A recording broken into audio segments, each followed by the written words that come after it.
one of the things we used to talk about all the time was, hey, quit your job and go all in on your passion. I think it sounds good in practice, but I think it's probably too reckless based on what we're going to talk about today. What's your risk tolerance? The higher you aim, the more you're going to have to risk. Let's talk about it. Next Level Nation, today for episode number 2338, we're going to hit you with a quick one. Sometimes it pays to be reckless. You were talking to a client about their risk tolerance. Yeah, that is where this episode came from. So explain risk tolerance in its simplest form to start. Yeah, so just in case. There's something called the locus of control, which is a psychological perspective on what you feel is within your control. So do you feel like your future's in your control, and to what extent? Some people have a really high locus of control in fitness. So yours is higher in fitness. I'll use Kev as an example. Much higher in fitness than it is in other things.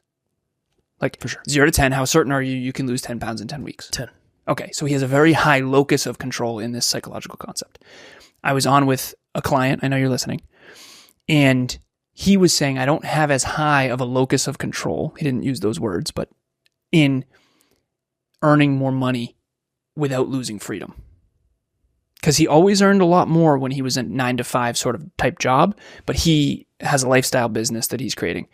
And I said, you're going to have to start playing more offense and not playing not to lose. Here's the problem. This person achieved a lot of his dreams recently. And I notice this all the time. This happens to us too. It pisses me off. We start playing not to lose. Now you have a lot to lose. When you're first starting out and you're like, hey, I'm going to build this thing and when you have 26 paying clients that you coach in business coaching and you have 23-person team and you have a big brand and you have, 1.3 million listens and you have 4 podcasts between me and you. 4 podcasts between me and you. And we have so much to lose now. So we can't really be as reckless, not only because we're scared, but because people are relying on us for their income. So it's like what got you here won't get you there, but when you start succeeding, when you start getting what you wanted, when you start getting paying clients, when you start building your dreams, when you get that dream relationship, sometimes you start getting timid and fearful and you start playing not to lose it, which actually makes you lose it. And I think that that's something we all, like, if you've ever heard the saying, nothing fails like success, it's hubris. You either get cocky and you're reckless as hell, like a Will Smith slapping someone on stage, or you get timid because you're constantly afraid to lose the level you got to. I get the second one for sure. I've noticed I have a pattern. When we moved, the second we moved, I was like, oh my goodness, I'm scarce. And then I was like, okay, this is a pattern. I've noticed this happens. Nice. Nothing has actually changed, really. And this just happens. Well, first you get a high, which is, it's like, I did it. Holy crap. Do you get the high? Because this client, he just achieved a huge dream. And he got a 2-week high. 1 week high. And then he got scarce. Mine's very... When I bought my car, the second I drove off the lot, I had it. The second I drove off the lot, I was like, holy shit, this is terrible. Dude. I wanted to return it. When I got my first car, when I got my first BMW, I wanted to bring it back. I was like, this was a mistake. I fucked up. I made a big mistake here. I shouldn't have done this. For sure. And then the second one I got, it was different because it was cheaper. Fuck. So that helped. It was less money. So I was like, that's a win. Much nicer car for less money. That's a win. Acumen. Strong. But I still had that moment of like, fuck. I don't know about this. And then when I moved, it was the same thing. It was like, this is big time. So you never are afraid of getting cocky? I won't say no, because I feel like yeah, I mean, why would you be afraid of getting cocky? Something a humble person can't say. You win. I think I have my finger on it. I know there's been moments where I get a little arrogant. I know that for sure. You think of at least one. Yeah, but they don't last. They don't last very long because life is coming. Agreed. Okay, you and I have done episodes in the past about in the Air Force, they teach you best case, worst case, most probable case. And I'm doing that at all times. And our brains are doing it whether we know it or not subconsciously. Like, what's the worst case that could happen? What's the best case? What's the most probable? We all have one main go-to. For me, my default, subconsciously and unconsciously, is best case. Mine is worst case. Yeah. Which is, and I think we both are probably more focused on most probable now. So our goal for this year, Kevin doesn't believe is possible, and I say, I want to go for it anyway. Yeah. Which is a little bit reckless, honestly. But we've done episodes in the past about, do you want to aim small and hit, or do you want to aim big and miss? Yeah. And you and I did game theory not long ago where I want to play a bigger game that I'm going to lose at. I'd rather lose at a bigger game than win at an easy one. That's my wiring. And I think the reason why is I want humble pie because I think I know I need it. You're like, I don't need that. I'm going to, you know what I mean? What I say to people all the time is, you want a smaller slice of a bigger pie or a bigger slice of a smaller pie? I like that. Meh. You don't like that? No, I don't think that correlates. Because you can do that with very little risk. You can buy a couple stocks in Apple, have a small piece of a huge pie. Yeah, but you'll never win big. Because all that's saying is your risk tolerance is, it might feel good. It feels good. It's like, fuck yeah, I'm in. I'm invested. I was invested in Apple. You know this. 5 stocks I owned at one point. Don't worry about it. It's not a big deal. You don't have to tell anybody about it. But I had to sell them because I went broke.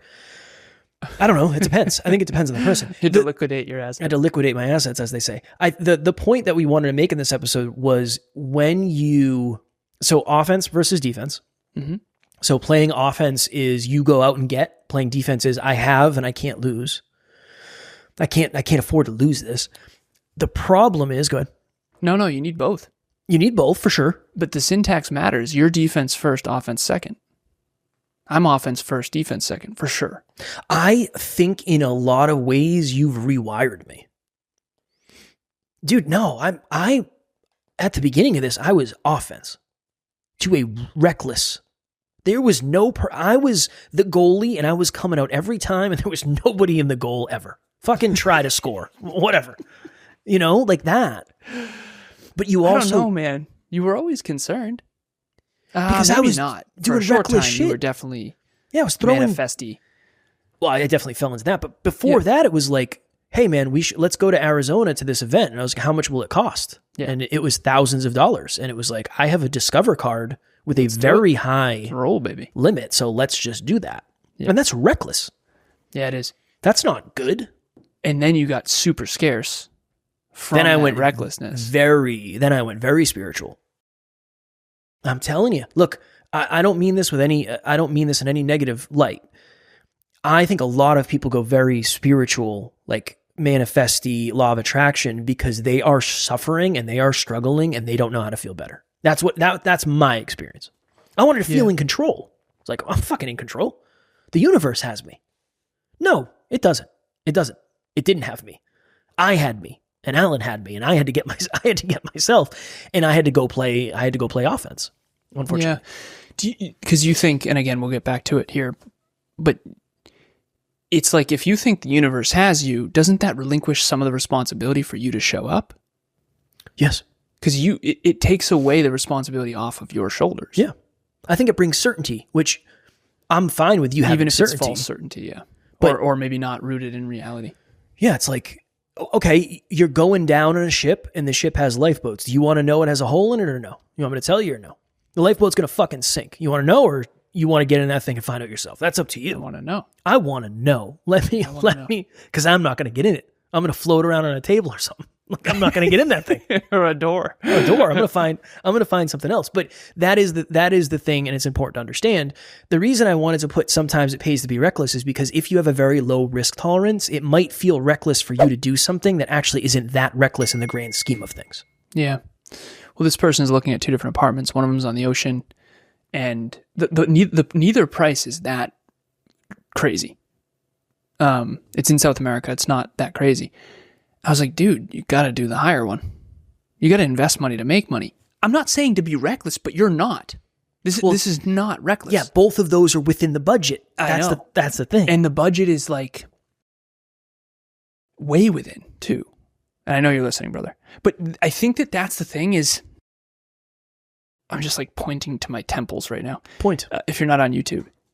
What's reckless for one person is completely dependent on what you're earning, what you have in assets. It's all dependent on the numbers. I think this is why I love numbers so much, because I know his numbers.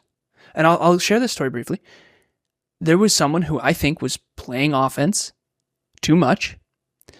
And I found out later through a mutual association that she was in a ton of debt that she never told me about.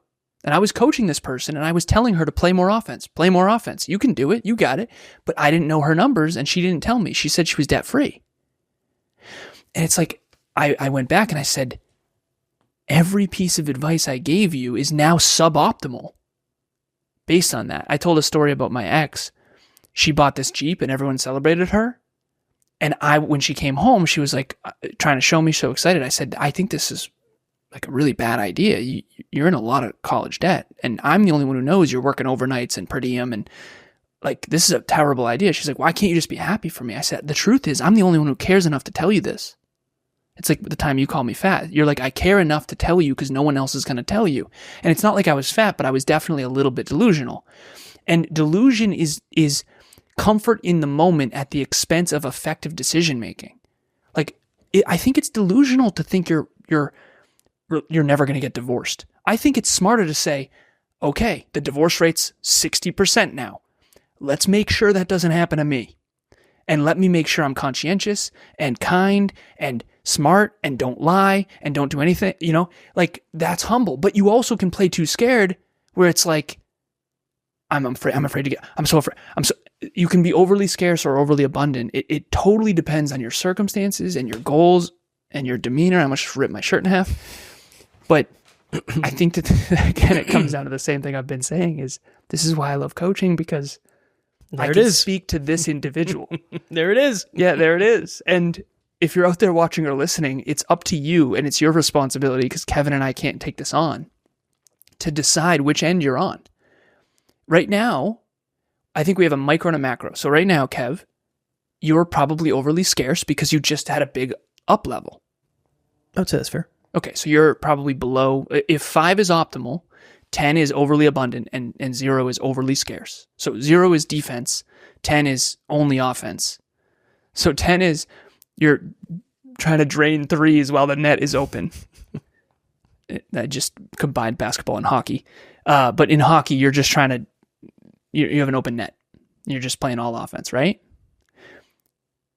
0 is you're only playing defense and there's no one to try to score. Yeah, you're just like playing scared. Sitting in front of the net. Yeah, just you have everybody lined up in front of the net and they're just doing slap shots or whatever. You won't lose. You might not lose, but you can't win. The best you can do is tie. You can't win. You can't win. You can't physically can't win that game. So, and if you're trying to get to the next level, you can't do that. Oh. Let's do a part 2. We're going to do part 2 of this. We got to go. Yeah, Alan, as you mentioned, if you're looking for a coach, Alan's the best in the business. I have a client who was like, hey, can you help me with my business and help me build my peak performance tracker? And I said, let me connect you with Alan. Yes, I could definitely help you, but I believe you're in better hands with Alan. So reach out to Alan if you're interested in that. Next Level Nation, the private Facebook group. We got a bunch of WhatsApp groups, all that happy jazz. As always, we love you. We appreciate you. Grateful for each and every one of you. And if you are as committed as you say you are to getting to the next level, make sure you tune in tomorrow, because we will be here every single day to help you get there. Keep leveling up to reach your full potential. Next Level Nation.